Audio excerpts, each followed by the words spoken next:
Okey, selamat datang semua. Hari ni kita nak bongkar satu kisah yang sangat menarik.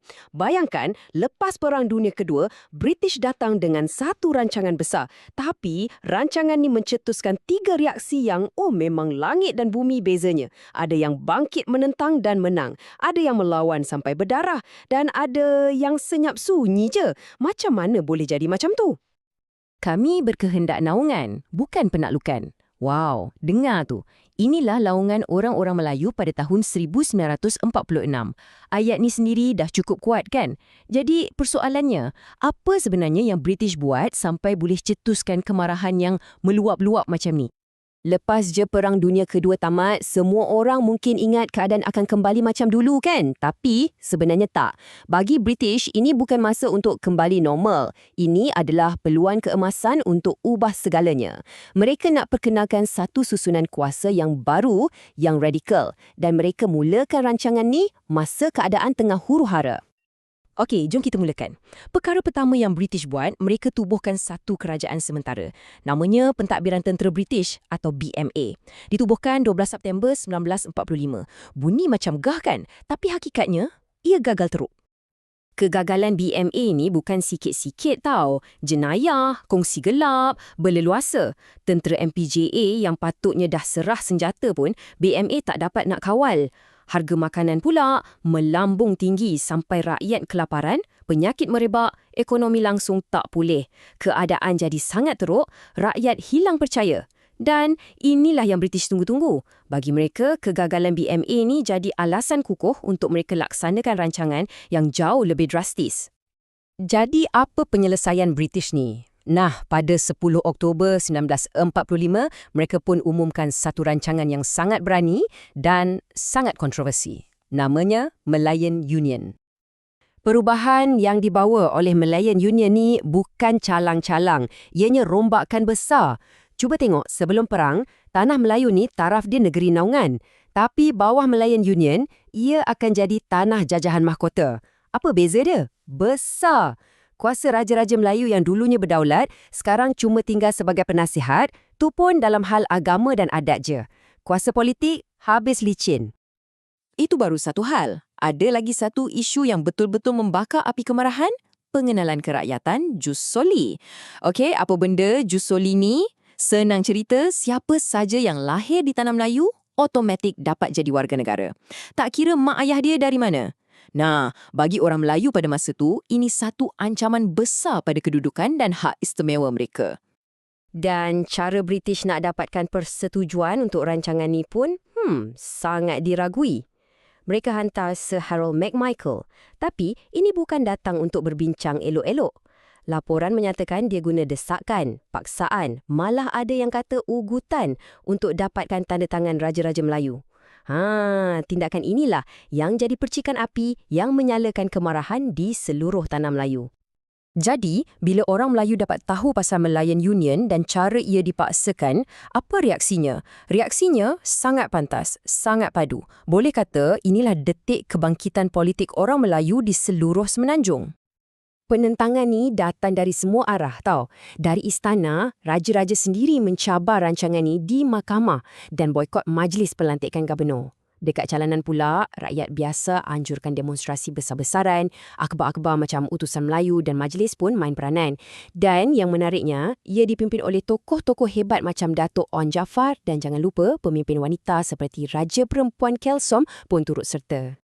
Semua bantahan dan demonstrasi ni akhirnya membawa kepada satu langkah yang sangat bersejarah. Pada bulan Mac 1946, satu Kongres Melayu diadakan. Dari situlah, dengan laungan semangat hidup Melayu, tertubuhnya Pertubuhan Kebangsaan Melayu Bersatu atau UMNO pada 11 Mei 1946. Dan UMNO inilah yang jadi tulang belakang gerakan penentangan yang akhirnya berjaya. British terpaksa mengalah. Okey, itu kisah kejayaan di Tanah Melayu. Tapi kalau kita rentas Laut Cina Selatan dan pergi ke Sarawak, ceritanya sangat-sangat berbeza. Masa orang di Tanah Melayu tengah berjuang lawan British, Raja Putih Sarawak, Vainer Brooke, buat keputusan yang mengejutkan. Dia nak serahkan Sarawak kepada British. Jadi, nampak tak beza matlamat perjuangan dia? Dekat Tanah Melayu, mereka berjuang untuk batalkan Malayan Union dan kembali ke sistem lama. Dekat Sarawak pula, perjuangan mereka adalah untuk halang terus penyerahan negeri mereka kepada British. Isu dia lagi asas soal kedaulatan. Bukan matlamat je berbeza, cara mereka menentang pun lain. Kalau di Tanah Melayu, penentangan bersatu dan aman. Di Sarawak, ia bermula dengan cara yang sama, tapi akhirnya berpecah dan mengambil jalan yang jauh lebih gelap dan tragis.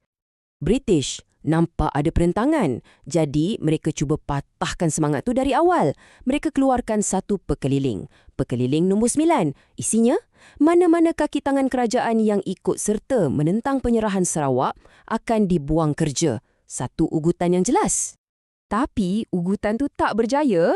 Sebaliknya, ia mencetuskan satu tindakan bantahan yang luar biasa. Seramai 409 orang kaki tangan awam, bayangkan 409 orang membuat keputusan berani untuk letak jawatan serentak. Mereka sanggup hilang kerja demi mempertahankan pendirian mereka.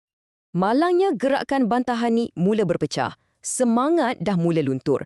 Dan dalam kekecewaan inilah, satu kumpulan radikal yang bernama Rukun 13 mengambil keputusan untuk bertindak sendiri. Di sinilah ceritanya jadi gelap.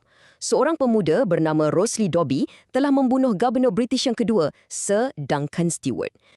Akibat daripada pembunuhan tu sangat dahsyat. Pada Disember 1949, Gubernur Duncan Stewart dibunuh. Tak lama lepas tu, pada Mac 1950, Rosalie Dobbie dan 3 lagi rakannya dijatuhi hukuman gantung sampai mati. Selepas peristiwa tu, British bertindak ganas. Seluruh gerakan anti penyerahan di Sarawak hancur lebur.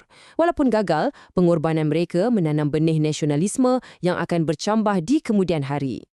Okey. Kita dah tengok Malaya, kita dah tengok Sarawak. Sekarang, kepingan terakhir teka-teki kita, Sabah. Pada 15 Julai 1946, Sabah juga menjadi tanah jajahan British. Tapi yang peliknya, hampir tiada langsung tentangan. Sunyi sepi. Kenapa ya? Rupa-rupanya ada beberapa sebab utama. Pertama, keadaan di Sabah lepas perang sangat teruk. Syarikat Borneo Utara British yang takbir Sabah dah bankrupt. Bandar-bandar utama macam Jesselton dan Sandakan hancur lebur. Kedua, British guna strategi yang licik. Mana-mana pemimpin tempatan yang nampak ada potensi untuk menentang, mereka tawarkan jawatan bagi kenaikan pangkat. Jadi, semangat nasionalisme tu dapat dipadamkan secara halus. Tambahan pula, rakyat masa tu tak ada banyak pengalaman politik dan mereka berharap British boleh bawa pembangunan. Jadi, tiada penentangan besar berlaku. Jadi, nampak tak? 3 wilayah, Malaya, Sarawak, Sabah. Ketiga-tiganya diletakkan bawah pemerintahan British pada waktu yang lebih kurang sama. Tapi, respons yang diterima, 3 cerita yang langsung tak sama. Kalau kita tengok carta ni, jelas sangat perbezaannya. Di Malaya, penentangan teraturnya sangat tinggi. Di Sarawak, sederhana tapi berpecah. Dan di Sabah, sangat rendah. Kejayaan di Malaya, tragedi di Sarawak dan kesenyapan di Sabah, ketiga-tiga pengalaman inilah yang membentuk DNA politik yang unik bagi setiap wilayah yang akhirnya membawa kepada pembentukan Malaysia. Peristiwa-peristiwa ni bukan sekadar cerita lama dalam buku teks tau. Ia adalah kisah-kisah yang membentuk asas negara kita, sebuah negara yang lahir dari gabungan protes, tragedi dan kesenyapan. Dan persoalan yang tinggal untuk kita fikirkan ialah, bagaimanakah gema dari 3 jalan yang berbeza ini masih membentuk kita pada hari ini?